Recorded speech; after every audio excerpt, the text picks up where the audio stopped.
The task at hand is to remove a couple of guys from a shot. I always start by opening up the clip that I'm going to work on in the footage panel. I can review the shot and, if needed, set an in and out point so that I'm not spending any time working on frames I'll never use. If you set in and out points here, they will be translated into a comp. There are several ways to accomplish this shot, but I think the fastest is going to be to stabilize the clip and make a duplicate of the stabilized shot. Put motion back in the shot and then use position and masking to hide the two men.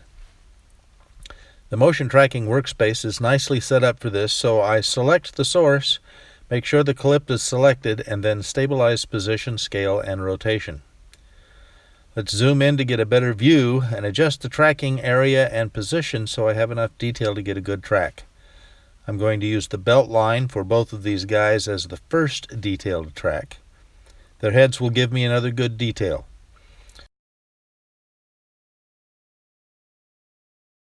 Because the camera moves up, the tracking is set up vertically because it'll give me a better result than if I were to set up this scale tracking horizontally. Now I just track forward.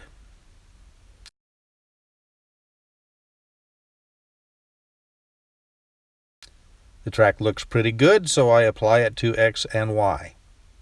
Now we have a nicely stabilized shot centered around the part we want to work on.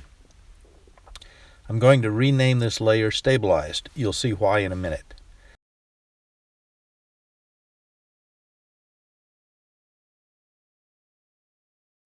Now I'm going to duplicate the layer using the keyboard shortcuts and then pre-compose. Make sure you move all attributes to the new comp.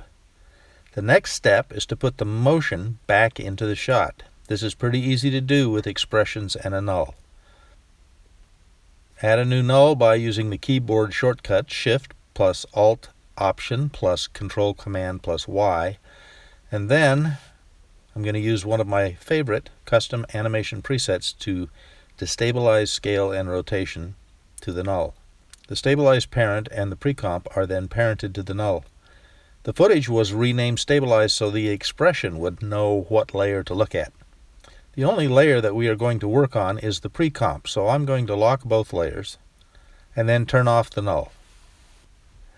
I'm going to use a blend mode to help me reposition the pre-comp layer so I can easily see what's going on.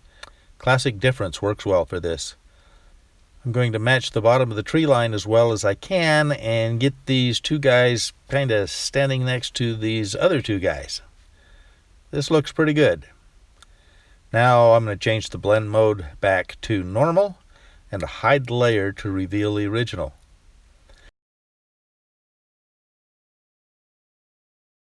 A little work with the pen tool gives me a mask on the clone layer accurately positioned over the two guys I want to hide. I turn on the clone layer and the magic happens. A little mask feathering helps a lot.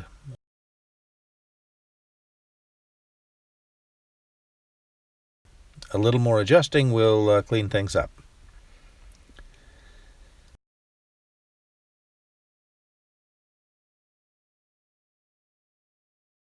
We may need to animate the mask a bit and also the position, so Alt Option plus M sets a mask keyframe and Alt Option plus P sets a position keyframe. Now we check the shot.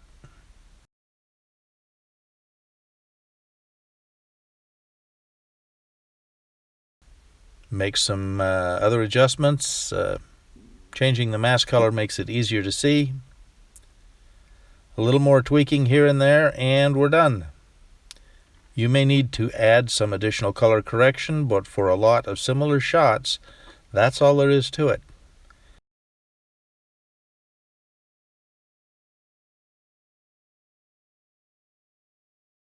Different shots may require different techniques. Sometimes Mocha is a better option.